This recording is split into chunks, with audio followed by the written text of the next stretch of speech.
बढ़ते। मैं कम इन सर। आइए आइए। नमस्ते सर। नमस्ते, मैम। बैठिए बैठिए। Thank you sir. विपिन, जी सर। महुआ से सीधे हनुमानगढ़, जी सर। कैसा लग रहा है? सर बहुत बढ़िया लग रहा है, 5 साल हो गए मैं वहाँ पे जॉब कर रहा हूँ। बहुत ही बढ़िया लग रहा है। हाँ बहुत बढ़िया लग रहा है। अभी तक आपके जॉब में रहते हुए जी सर। वो दो अच्छे काम, दो ही जो याद रहते हैं। सर एक तो मैंने वहाँ पे पहली बार जाके जो नहरों की रीलाइनिंग देखी, वो सर मुझे काफ़ी अच्छी लगी। और उसमें मुझे मौका मिला कि मैंने इंदिरा गांधी नहर पे भी काम करवाया कंस्ट्रक्शन का। अच्छा अच्छा। हाँ जी सर। एक तो ये हुआ, दूसरा और एक सर वहाँ की जो फसल का पैटर्न है वो मुझे काफ़ी अच्छा लगा, क्योंकि रेगिस्तानी इलाका होने के बावजूद आपको जो अच्छा लगा। मैंने कहा आपने जो काम किए हैं अच्छे काम आपने। अच्छा। एक तो सर जैसा कि मैंने बताया कि कंस्ट्रक्शन वाला काम किया है मैंने। दूसरा सर जो भी ग्रामीणों की समस्याएं थी, जैसे कि वहाँ पे वाटर कोर्सेज जिनको खाड़े बोलते हैं लोकल लैंग्वेज में, उनकी जो भी समस्याएं थी वो उनको मुझे सॉल्व करके काफ़ी संतुष्टि मिली सर। गरसाना जी सर। एक आंदोलन हुआ था, जी सर। ध्यान है आपको? सर सुना है, पूरी तरह से ध्यान नहीं है। अच्छा, हनुमानगढ़ और गंगानगर में हम यहाँ से जब देखते हैं महुआ में बैठ करके कि वहाँ संपन्नता बहुत है, पानी है, सब कुछ है, नहर है, लेकिन आंदोलन भी ज्यादातर और हनुमानगढ़ के गंगानगर किसानों ने आंदोलन कर रखा है। ये आंदोलन किस बात पर होता है? वहाँ सर क्या है कि जैसे कई बार पानी की जो समस्या है वो तो नहरों से सॉल्व हो गई है, लेकिन कई बार क्या है कि समय पर पानी नहीं मिल पाता, उस वजह से उनके द्वारा आंदोलन तो किए जाते हैं। ये पानी आपके हाथ में ही होता है या क्या? आप ही तो है पानी के करता धरता। तो सर वो जो अपना राजस्थान का जो हिस्सा है पंजाब से आता है, उसमें सर पानी 8.6 MAF जो है वो राजस्थान के लिए आवंटित है। उसमें से 7.59 MAF जो इंदिरा गांधी नहर के लिए आवंटित किया गया है। अब यदि 5 साल बहुत कुछ देख लिया, अब आपको ERCP का काम सौंपेंगे। जी sir. As engineer, Indira Gandhi नहर परियोजना ने वहां खुशहाली पैदा की है। जी सर। क्या 13 जिलों की प्यास बुझा देगी ERCP? जी सर, जिस हिसाब से प्रस्तावित है तो 13 जिलों में इससे काफी जो पानी की समस्या है वो लगभग पूरी सॉल्व हो जाएगी। जिस तरह से इंदिरा गांधी नहर खुले में है, सीमेंट है और नहर चल रही, ERCP इसी प्रकार से है या फिर इसमें कुछ अंतर है? ERCP में सर जो नदियों के जो बेसिन हैं, जो चंबल बेसिन की जो नदियां हैं उनको कनेक्ट करके, और सर इसमें 6 बैराज और 1 बांध का प्रस्ताव है सर इसमें। अच्छा, बांध कहाँ बनेगा? बांध सर बनेगा अपने सवाई माधोपुर में, सॉरी सर, बनास नदी पे खंडार में बनेगा। ओके। खंडार में। मेरा सवाल यह है, नहर जो है वो खुले में होती है। जी सर। ERCP का जो पानी जाएगा सिंचाई के लिए एक जगह से दूसरी जगह तीसरी जगह, खुले में जाएगा या अंदर पाइपों से जाएगा? ये सर खुले में ही जाएगा, और उससे जो बांध हैं उनमें स्टोर किया जाएगा इस पानी को।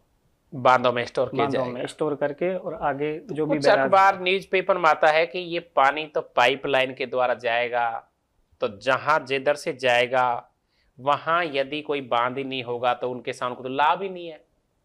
आपने डॉक्टर क्रोड़ीलाल मीणा का नाम सुना है? जी सर। वो इस बात को कहते हैं कि किसी को लाभ बहुत कम मिलेगा, क्योंकि खुली नहर होती है जब तो अपन कहीं भी इंजन लगा लें खेत में पानी चले जाएगा, लेकिन आपके खेतों में तो पानी की संभावना इसलिए नहीं है कि पाइप से जा रहा है ये पानी। सर वैसे तो नहर में डायरेक्ट इंजन तो नहीं लगा सकते, क्योंकि वो पी लेंगे, बाल्टी से पी लेंगे। वो सर जो पाइपलाइन का है वो मेरे जहाँ तक मुझे जानकारी में है वो पेयजल के लिए है। अच्छा अच्छा। ताकि शुद्ध जल पहुंचाया जा सके, क्योंकि खुली नहर में सर प्रदूषण की ज्यादा समस्या रहती है। अच्छा अच्छा। चलिए आप ये बताओ, दौसा में पानी की बहुत समस्या है। जी सर। और उद्योग स्थापित नहीं हुए। क्या यहाँ पर ऐसा मजबूत अंदर से वो नहीं था कि यार पानी भी आना चाहिए, उद्योग स्थापित होने चाहिए? क्या राजनीतिक कमी थी क्या प्रभाव की? इसमें सर वैसे तो देखा जाता है कि दौसा क्या है कि जयपुर के पास में है, तो उद्योगों का जो ज्यादा विकास हुआ है वो जयपुर में हुआ है। इस वजह से दौसा में सर कम देखने को मिलते हैं। तो बड़ा शहर के साथ में छोटा शहर में विकास नहीं हो पा रहा। हाँ सर, इस वजह से मुझे लगता है कि विकास पूरी तरह से नहीं हो पाया। आप क्या करना चाहोगे यदि आप विकास करना चाहते हैं तो दौसा का? तो उसमें सर एक तो जैसा कि पानी के लिए तो ईआरसीपी प्रस्तावित है। हाँ। दूसरा औद्योगिक विकास के लिए सर जो दिल्ली मुंबई इंडस्ट्रियल कॉरिडोर है उसमें भी दौसा का कुछ एरिया शामिल किया गया है। दौसा में हथकरघा उद्योग, हाथ से बनाया हुआ कोई उद्योग प्रचलित है क्या?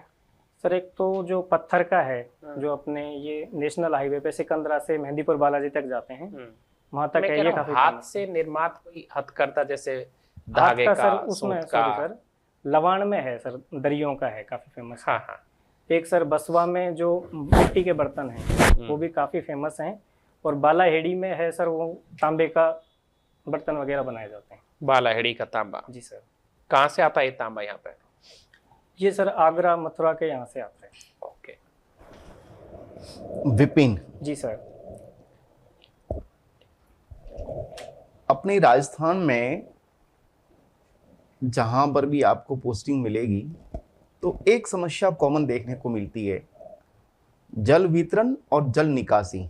जी सर। आपके सामने इस प्रकार की चुनौती भी है, समस्या भी है, क्या समाधान है आपके दिमाग में?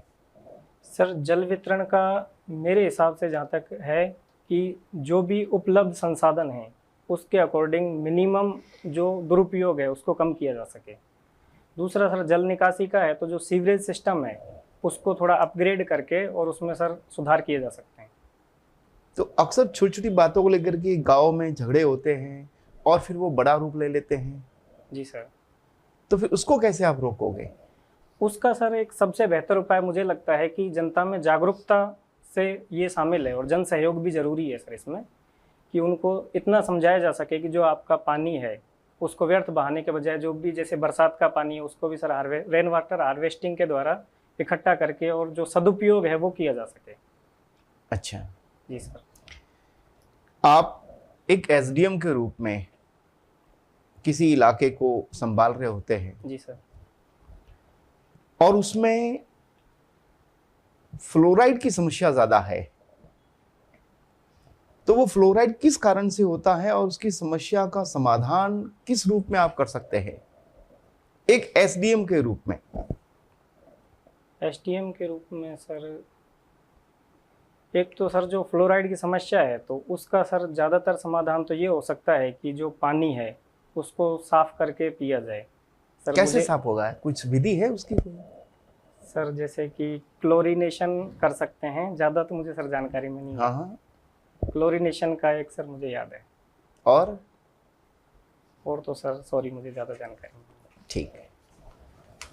आप जल संसाधन विभाग में कार्यरत हैं। जी सर।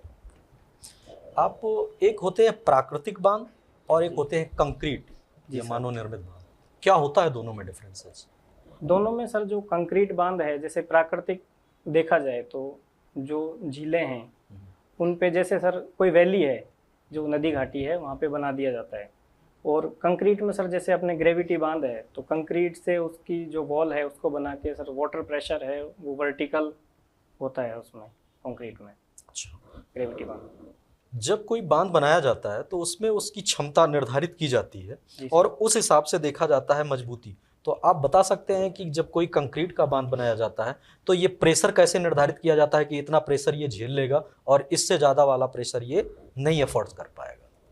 वो सर जो वाटर का लेवल है, वाटर लेवल के अकॉर्डिंग देखा जाता है कि सर उसमें प्रेशर कितना रहेगा। और उसमें सर डैम के ऊपर भी डिपेंड करता है, जैसे ग्रेविटी डैम है वो अलग रहता है, आर्च डैम है जिसमें हॉरिजॉन्टल प्रेशर डिस्ट्रीब्यूट होता है, और एक सर बटरेस डैम भी बनाते हैं जिसमें सपोर्ट के लिए बटरेस लगाई जाती है। आपने कहा ग्रेविटी की बात की, जी सर। तो अभी आपको चर्चा में सुनाई पड़ा होगा कि जो पृथ्वी की गति है, चाइना ने एक बांध बनाया हुआ है कि उससे पृथ्वी की गति बहुत ही माइन्यूट रूप में क्या हो गई, ये कम हो गई है। जी आपने सर। सुना है इसके बारे में? सुना है सर, ज़्यादा जानकारी नहीं क्या है। रीजन है इसके पीछे की? क्या भाई ऐसा तो है नहीं कोई आसमान से पानी ला के उसने, जो वेट है पृथ्वी पे वो तो वही है, ठीक है, नदी बह रही थी उसको उन्होंने कलेक्ट किया, ठीक है, तो कैसे पृथ्वी की गति उससे कम हो जाएगी किसी बांध के बनने से? उसमें सर जहाँ तक मुझे जानकारी में है कि बांध में उस पानी को इकट्ठा करके और जो उसका वाटर लेवल है वो काफ़ी ज़्यादा रखा है, जिससे कि जो वाटर का प्रेशर है वो बहुत ज़्यादा हो जाएगा, जिससे सर थोड़ा सा गति में मुझे लगता है कि कुछ परिवर्तन आ सकते हैं। गति में परिवर्तन आ सकते हैं। अगर मान लीजिए जो पृथ्वी की गति है जो बताया जा रहा है वो अगर थोड़ी सी भी कम हो जाती है तो उससे एनवायरनमेंट पे क्या इफेक्ट पड़ेगा, या मान लीजिए कि जो हमारी जलवायु है उस पर कोई इम्पैक्ट पड़ेगा क्या? उसमें सर एक तो मेरे हिसाब से जो बारिश का पैटर्न है वो सर चेंज हो जाएगा, क्योंकि जो जलवायु है उसमें सर परिवर्तन के हिसाब से सर अधिक जानकारी नहीं। सॉरी, कोई बात नहीं है, कोई बात अच्छा, नहीं। एक टिहरी बांध के बारे में आपने सुना होगा, टिहरी बांध के बारे में सुना? जी सर सुना तो है। कहाँ पे बना हुआ है? ये सर उत्तराखंड में है। उत्तराखंड में बना हुआ है। बताया जाता है कि जब कोई बांध का निर्माण किया जाता है तो वहाँ की भौगोलिक दशाओं को देखा जाता है और ये देखा जाता है कि यहाँ पे प्राकृतिक आपदा आने की संभावना कितनी है। जी सर। तो उत्तराखंड में जहाँ पे ये टिहरी बांध बनाया गया है वहाँ पे भूकंप के हाई वो जोन में है, फिर भी वहाँ पे बांध बनाया गया है, क्या रीजन है इसका सर सॉरी मुझे जानकारी में नहीं। ठीक है, थैंक यू। विपिन, जी मैम। पॉजिटिव हो जी मैम पॉजिटिव हूँ। कंप्लीटली? हाँ कम्प्लीटली। Very good. एक वर्ड सुनते हैं जनरेशन गैप, जी मैम। क्या अगर हम डिस्क्राइब करें तो क्या होगा?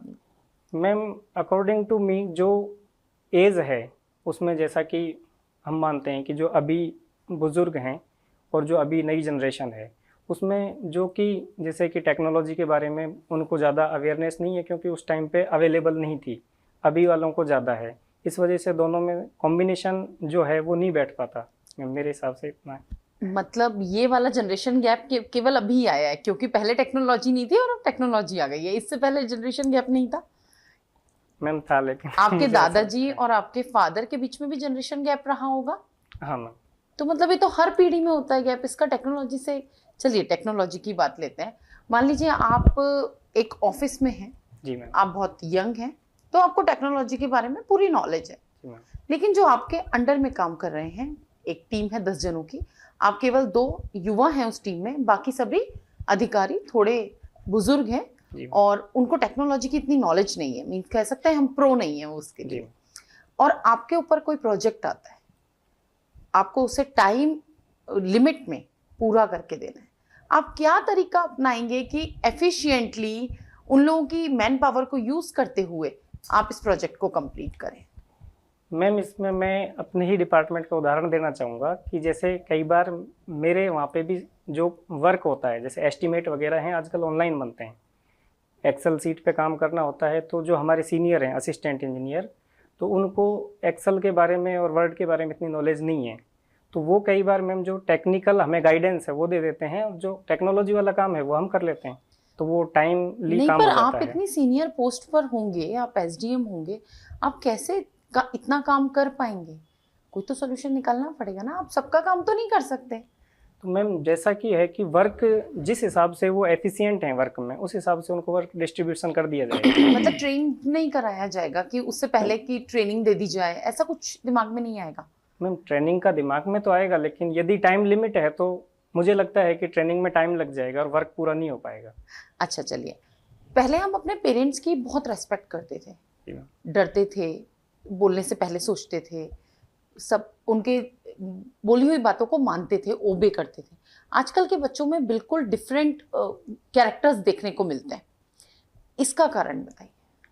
मैम इसका एक तो जो सोशल है, जैसे कि लोग सोशल मीडिया पे और जो मूवीज़ वगैरह हैं इनको देख के मैम थोड़ा सा चेंज आया है जनरेशन में, और नई जनरेशन है उनको लगता है कि जो हमारी सोच है वो हमारे पेरेंट्स से थोड़ी मैच नहीं करती। इस वजह से मैम मुझे लगता है कि ये थोड़ा सा कंट्रोवर्सी। परिवार का कोई रोल नहीं है इसमें?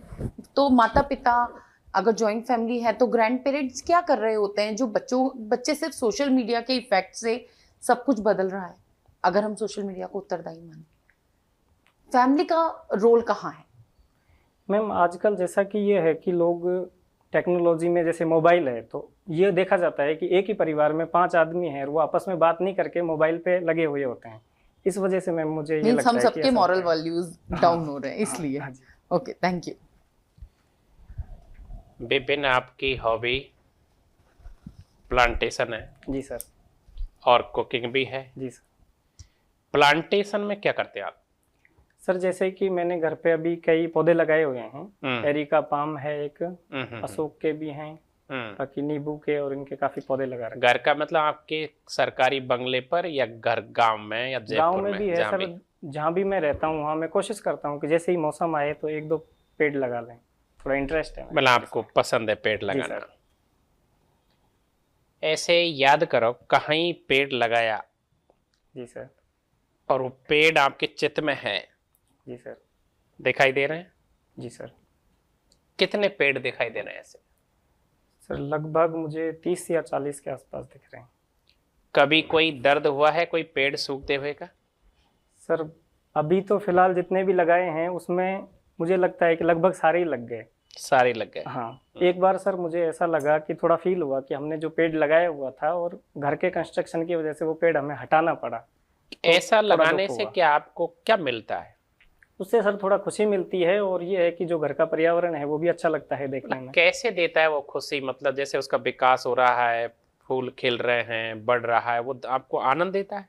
लगाते सर- समय आनंद आता है या फिर वो खिलते हुए देखते जाओ? नहीं सर, लगाते हैं तब तो अच्छा लगता ही है, लेकिन जिस दिन वो बड़ा होता है तो थोड़ा ज्यादा अच्छा लगता है कि ये पेड़ हमारे द्वारा लगाया गया है। अच्छा, वेरी गुड। कुकिंग जी सर। में क्या करते हो? कुकिंग में सर जैसे भी जो भी खाना है वो तो चलो बनाते ही हैं, उसके अलावा कुछ स्पेशल जैसे दाल बाटी भी बना लेता हूँ, मिल्क केक भी बना लेता हूँ। तो नहीं ये बना लेता हूँ नहीं, कुकिंग में मतलब इंटरेस्ट। जी सर, इंटरेस्ट। आप खाना बनाते हो, जी सर। सबसे आप किसको खिलाते हो? खाने में क्या होता है, खुद बनाते हैं तो मजा नहीं आता है, खुद को खिलाने में बहुत अच्छा लगता है। हाँ सर। ये स्वाभाविक क्रिया है। किसको खिलाते हो बना? सर फैमिली वालों को। फैमिली तो बहुत बड़ी होती है सर जो भी माता पिता हैं, भाई बहन हैं, कई बार मिसेज को भी मैं बना के खिला देता हूँ। कई बार मैसेज को मतलब क्या सर, खिलाया जैसे- आपने अपनी मैसेज को? जो सर कई बार जैसे कोई फंक्शन होता है, मतलब सॉरी फेस्टिवल होता है घर पे, तो ज्यादातर मुझे लगता है कि मैं ही बनाता हूँ। क्या चाहती है, क्या खाती है मैसेज आप? सर जो भी घर में बनता है वो खा फिर वही बात, कुकिंग भी कर रहे हो, हॉबी भी है, जो भी घर में है वही खिला देते हो। एक होता है कि वो आराम से आज बहुत खुश है कि विपिन बनाएगा, मेरा पति बनाएगा। सर उसमें क्या है कि जैसा जॉइंट फैमिली में रहते हैं तो वो सबकी राय ली जाती है। अच्छा, ऐसा नहीं है कि मिसेज के कहने पे वो बना लिया और फिर वो औरों को अच्छा नहीं लगे। आप जब छोटे थे तो अपने जब घर में कुछ बनता था तो अपने दोस्तों से, आज हमारे घर में ये बन रहा है। हाँ सर। तो ऐसे में कह रहा हूँ कि आप जब बनाते हो ना तो क्या उत्सुकता पैदा होती है, क्या चीज बनाते हो? दाल बाटी से तो ऐसा नहीं होता दाल बाटी बन रही है। नहीं सर, जैसे मिल्क केक है वो बना लेते हैं, कई बार फास्ट फूड में पाव भाजी भी बना लेते हैं, पाव भाजी, सैंडविच भी बना लेते हैं। अच्छा। और तो आपकी मैसेज पाव भाजी पसंद करती है, सैंडविच पसंद करती पाव भाजी। है? पाव भाजी खिलाते हैं मतलब आप। एक लास्ट सवाल ये बताओगे, जी सर।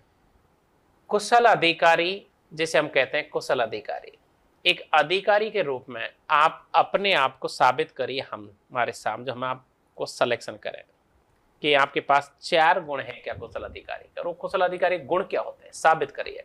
सर एक तो मुझ में ऐसा है कि क्विक डिसीजन लेने की क्षमता है। ओके। और दूसरा सर, मैं अपनी जो कमियां हैं उनको पहचान के उनमें हमेशा सुधार करने की कोशिश करता हूँ। अच्छा। तीसरा सर ये है कि जब भी मैं किसी की मदद करता हूँ या फिर कोई भी कार्य जब मुझे दिया जाता है तो उसको कंप्लीट करने के बाद मुझे एक सेटिस्फेक्शन मिलता है, काम से संतुष्टि मिलती है। काम से संतुष्टि मिलती है सर।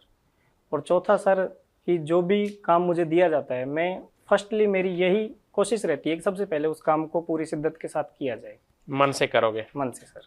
और अधिकारी बनने के बाद एडिट करोगे सब काम? जी सर, ऐसा मैं अभी कर भी रहा वो हूँ। बात बता दीजिए जो आपका आरएस में सिलेक्शन होने के बाद आप इस नौकरी में जो भी कुछ करते हो यथावत रखोगे उस काम को? एक तो सर कोई जैसे भी फील्ड जॉब है अभी भी मेरी, तो जो पब्लिक डीलिंग है तो उससे सर मैं काफ़ी संतुष्ट हूँ कि जो भी समस्याएं होती हैं तो सॉल्व नहीं, करने मैं के कह बाद। रहा हूँ कि आपकी जीवन के संबंध, जो भी जीवन जीते हो, चाहे कोई भी विषय, हॉबी से लेके सबसे लेके, जैसे ही आप सर्विस में जाओगे उस काम को यथावत रखोगे। एक तो सर जो मेरी ये हॉबी है प्लांटेशन, इसको मैं Okay, thank you, लास्ट तक thank you, रखना thank you, चाहूँगा। thank you।